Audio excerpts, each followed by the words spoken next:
Beberapa waktu belakangan ini saya dapat pertanyaan yang cukup banyak, yaitu tentang bagaimana membuat bakso atau pentol yang keras, tapi komposisi resepnya ini nggak bagus. Dalam arti takaran daging dibanding takaran tepung ini tidak cukup bagus karena tepungnya terlalu banyak.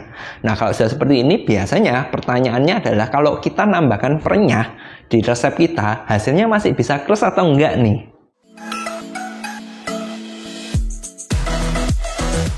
Kalau tentang masalah bakso keras, sebenarnya saya sudah cukup sering sih bikin video yang membahas bagaimana bakso itu bisa keras. Nah, kalau Anda ternyata belum nonton atau baru nonton, nggak apa-apa. Sedikit saja saya bahas, sebuah bakso itu bisa keras karena banyak protein yang terikat satu dengan yang lain. Anda bayangkan gini, Anda punya sapu lidi, satu sapu lidi ketika Anda patahkan bunyinya kan cuma ceklek. Nah, ya kan?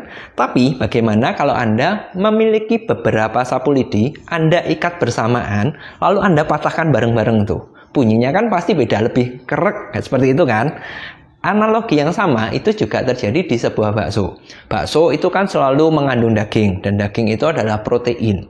Ketika ada protein tapi dia tidak terikat satu dengan yang lain, ketika digigit hasilnya itu tidak terlalu bagus. Sementara ketika proteinnya tadi terikat nih satu dengan yang lain, saling diikat seperti sapu lidi diikat, dipatahkan bersama-sama, digigit, itu dia akan bunyi kerak. Nah, hal ini yang akan membuat sebuah bakso keras, dimana kalau protein tadi diikat dengan apa? Jawabannya dengan perenyah seperti enzim WBS 500. Itu fungsinya mengikat protein satu dengan yang lain supaya terikat dan hasilnya keras. Nah, itu kan teorinya supaya bakso keras. Sekarang ke pertanyaan utamanya, kalau sudah seperti itu, berarti kan kita bikin bakso pakai daging nih, terus sudah pakai perenyahnya WBS 500. Apakah hasilnya masih bisa keras kalau takaran tepungnya banyak? Nah, kalau di awal tadi kita sudah membahas tentang bakso bisa keras itu gimana.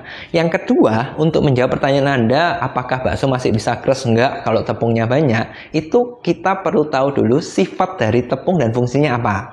Nah, dulu sekali awal-awal, fungsi dari tepung itu adalah sebagai filler, yaitu pengisi. Dimana kalau kita bikin bakso tanpa tepung, biasanya kan tidak mulus. Ada lubang-lubangnya, seperti itu.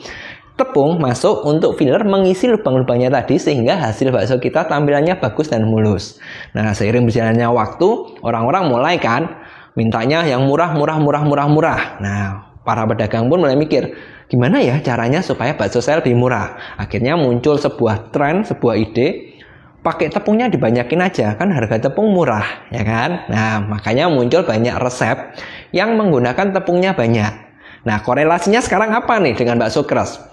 Anda ingat nggak tadi sebelumnya saya sudah membahas fungsi tepung sebagai filler untuk mengisi, ya kan? Jadi lubang-lubangnya tadi di bakso ditutupin si tepung supaya hasilnya mulus. Nah, kata kuncinya adalah menutupi. Jadi bayangkan Anda giling bakso, ada dagingan proteinnya tuh, ada es, ada tepung, ada bumbu-bumbu, Anda giling, itu kan tercampur rata. Nah, sekarang kalau ternyata Anda sudah pakai WBS 500, proteinnya yang satu dan yang lain mau diikat, tapi Anda pakai tepungnya terlalu banyak dan sifat tepung kan menutupin. Jadi bayangkan ketika digiling, yang ada adalah hasil antara satu protein dan yang lain itu saling ketutupan. Oke, pasti tidak mungkin 100% tertutupin, pasti masih ada nyambung. Jawabannya iya. Tapi tahukah Anda ketika semakin sedikit protein yang tersambung tadi, dan Anda banyak pakai tepung yang menutupinya, hasilnya bukannya jadi keras, tapi yang ada adalah sensasi dari empuknya. Empuk lama-lama alot, itu sifat alami dari tepung. Makanya kalau sudah seperti ini, ketika Anda mau bikin bakso yang keras, pentol yang keras, sudah beli WBS 500 mahal-mahal, tapi tepungnya akan banyak, hasilnya juga tidak akan bisa keras. Ya mungkin bisa tapi susah. Kesimpulannya adalah kenapa bakso kok tidak bisa keras padahal kita sudah pakai daging sapi yang grade-nya bagus, tinggi protein, sudah ditambahkan WBS 500, banyak lagi. Tapi hasilnya nggak keras, kemungkinan karena Anda ketutupan tepung tadi. Ketika tepungnya semakin banyak, kan semakin banyak tuh yang ditutupi. Jadi gini, bayangin Anda daging 1 kilo, tepungnya 1 ons, 100 gram. Yang ditutupi kan sedikit, yang lubang-lubangnya tadi kan. Tapi bagaimana kalau tambah lama tepungnya tambah banyak? 1 kilo tepungnya 500 gram. Lebih banyak tutupin. 1 kilo sama 1 kilo, wah, tertutup semua. Makanya hasilnya nggak bisa keras meskipun Anda sudah pakai perenyah.